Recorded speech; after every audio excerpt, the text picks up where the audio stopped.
কবিগুরু রবীন্দ্রনাথ ঠাকুরের লেখা শিশু কাব্যগ্রন্থের অন্তর্গত একটি কবিতা প্রশ্ন আমার পছন্দের একটি কবিতা। এই কবিতাটি আমি মাঝে মাঝেই আপন মনে আবৃত্তি করতে থাকি। মা গো, আমায় ছুটি দিতে বল, সকাল থেকে পড়েছি যে মেলা, এখন আমি তোমার ঘরে বসে করব শুধু পড়া পড়া খেলা। এই কবিতাটির কোনো তুলনা নেই। আমাদের মতন শিশু মনের যথার্থ ভাবনাগুলিকে মুক্তমনা কবি তার লেখনীতে স্পষ্ট করে তুলে ধরেছেন।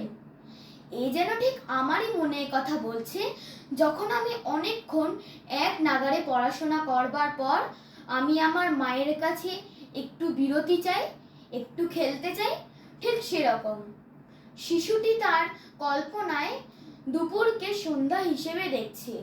সে মনে করে সূর্য ইতিমধ্যেই মাঠের শেষে ডুবে গেছে। বাগদি বুড়ি, যিনি রোজ শাক তুলে পুকুর ধারে যান, তার ঝুড়ি ভরে বাড়ি ফিরে আসছেন। মাদার গাছের তলায় অন্ধকার নেমে এসেছে, দিঘির জল কালো হয়ে গেছে। হাটের ক্রেতা বিক্রেতারা বাড়ি ফিরে আসছে।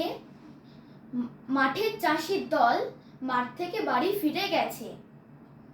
শিশুটি তার কল্পনা শক্তির মাধ্যমে দিন এবং রাতের পার্থক্য মুছে ফেলতে চায়। সে জিজ্ঞাসা করে, যদি রাতের বেলা দুপুর যদি হয়, তবে দুপুর বেলা রাত হবে না কেন?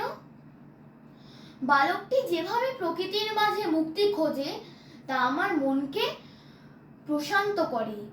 এই প্রকৃতিপ্রীতি রবীন্দ্রনাথ ঠাকুরের লেখনীর এক অন্যতম বৈশিষ্ট্য, যা আমার মনকে আকৃষ্ট করে এবং আনন্দ দেয়।